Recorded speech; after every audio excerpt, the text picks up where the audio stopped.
Welcome to Ideal Desktop. This is one of 3 video tutorials to introduce you to the interface for Ideal Desktop. When you first log in, you'll see 3 tabs that appear at the top of the screen, the left-hand side. One for contacts, one for groups, one for notes.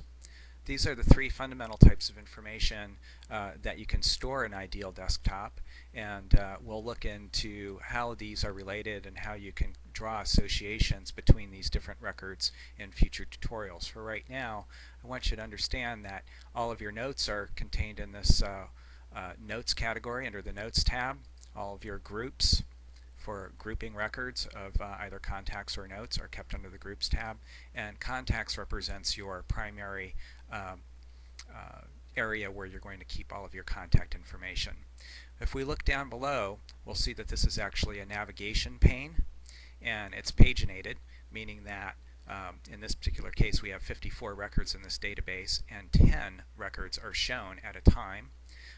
Right now, Beaver Cleaver is the first record that's shown in our database, and the details of that record are shown in this pane down below. So if I wanted to edit or modify this record, which we'll talk about a little bit later, I can do so in the pane below. If I wanted to select another record, I would simply click on it in the navigation pane. As we use the pagination tools, these arrows here will help you navigate a little bit deeper into this record set. You can see here that we have records 11 through 20 of 54. We've moved on here to 21 through 30 of 54. And again, once we get into that particular page, we can select an individual record and we can look at the details down below. Now, if we move on to groups, you'll find that the same sort of navigation system applies here as well, only we're really talking specifically about these groupings.